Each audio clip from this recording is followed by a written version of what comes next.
喜乐。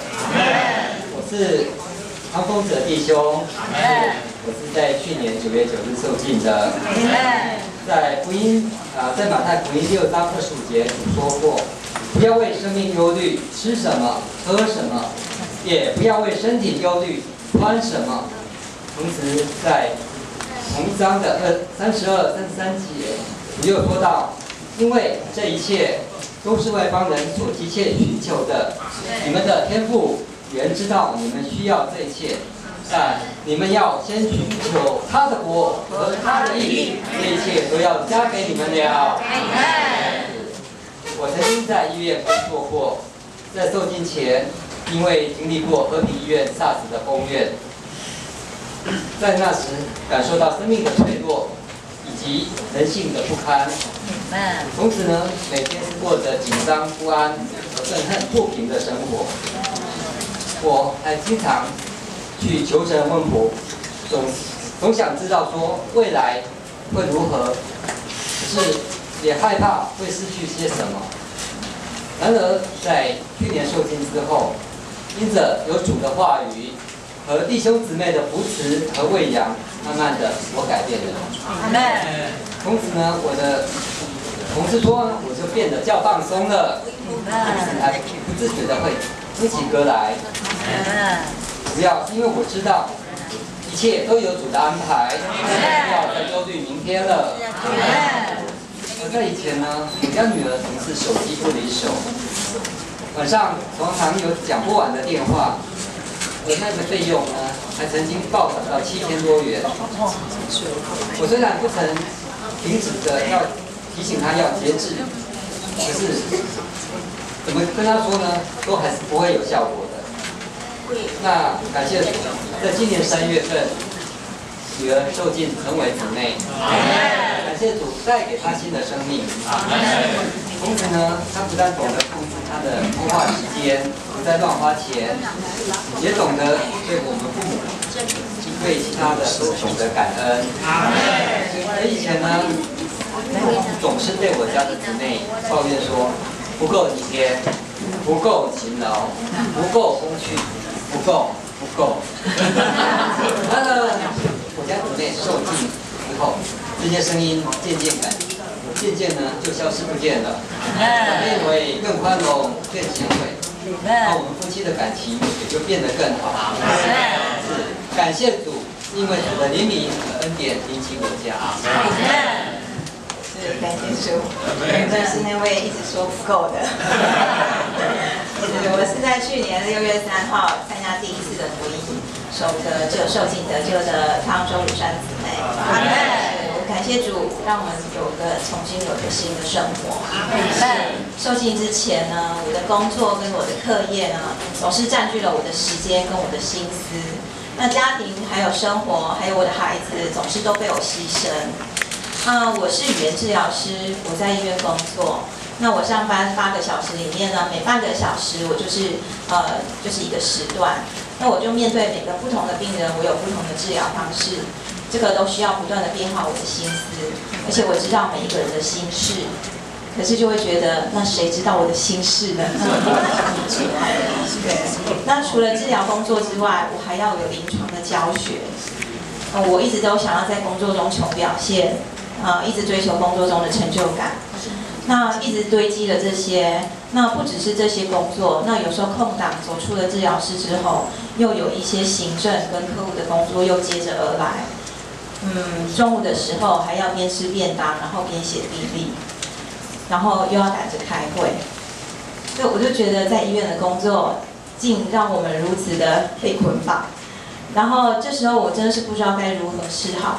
那病人呢，口中都会称呼我周老师，他们都会说感谢周老师，就是周老师长，周老师短。可是他们其实都不知道说，其实这周老师的心思一直看着窗外，很想从那个窗户飞出去。对，然后下班了以后，我还不只是做工作，我常常在电脑前面熬夜，我要打着我工作的报告，或是我研究所的报告。我觉得在工作上的表现还不够，我还必须要再更往上，所以我又念了研究所。然后晚餐的时间，我常常忙得都没有时间做饭，孩子常常就会在我旁边说：“妈咪，我好饿哦，那今天要吃什么？”还曾经有一次，我儿子就在沙发那边滚来滚去，我就问他说：“你在干嘛？”他说：“我要试试看我还能饿多久。”我那时候真的觉得说，我那时候还没有煮，所以我不会说煮啊。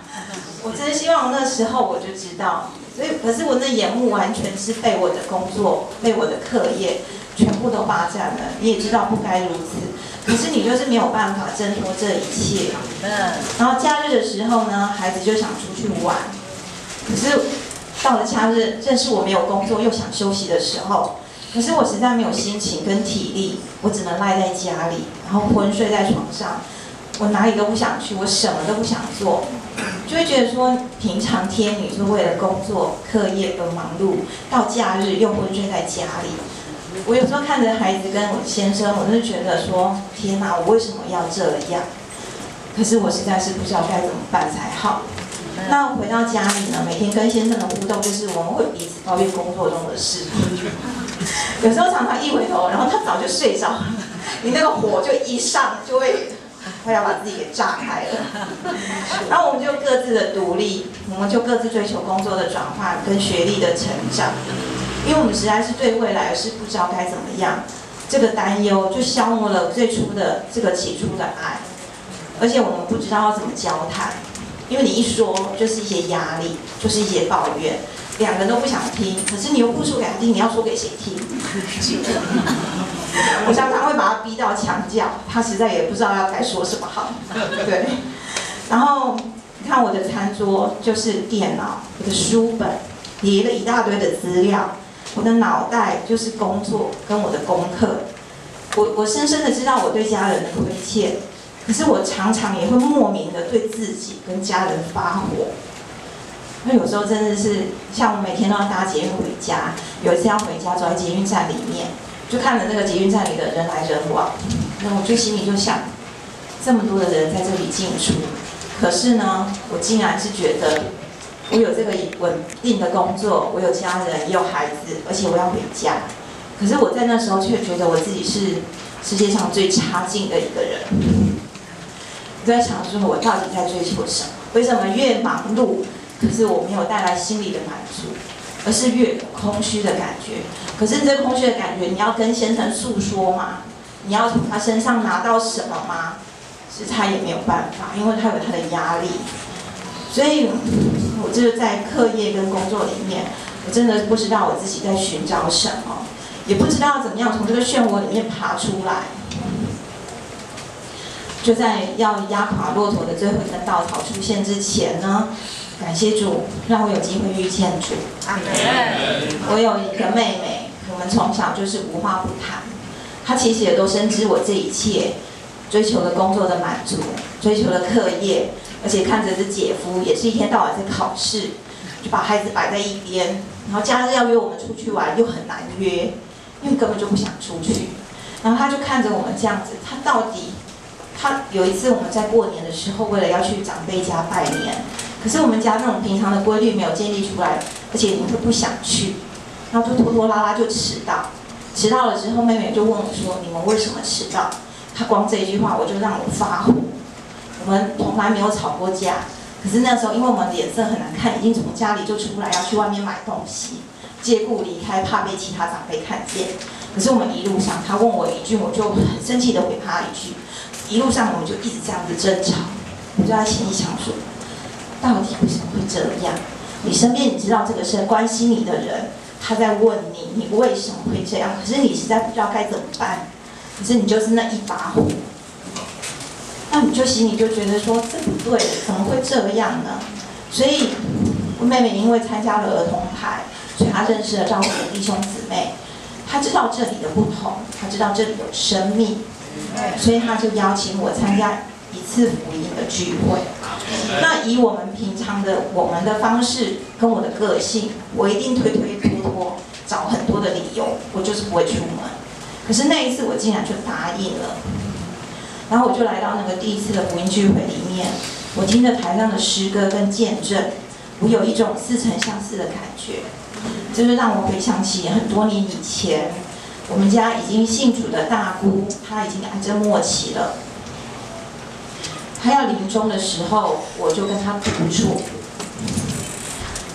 那我知道我的医学的教育告诉我，听力是最后才会损失的。她一定听得到我说的话。那我面对她这个即将消失的生命，我实在很努力，很想要说一些安慰她的话，要跟她道别。可是我自己没有办法控制这个情绪，我自己一直哭个不停。这时候我真的感觉到，在这个生命的面前，人的无力跟不能。然后这时候有一位医师弟兄，他就带着吉他走进来，他就要我一起唱诗歌，不要这么难过。然后唱诗歌的时候，已经是弥留状态的大姑，她的眼角竟然就流下了泪来。就想说，哇，他真的有听见，而且这样子的这一股力量就进到我的心里，我也就不再那么难过。然后我似乎觉得有神与我们同在，就是这样子似曾相识的感觉。我那次的聚会里面，我坐在下面听着见证，我的眼泪就一直流个不停。我知道我似乎好像我所有的担忧跟我生活中的所有的压力都被了解了。而且他还轻轻地抚摸我心里的每一个角落。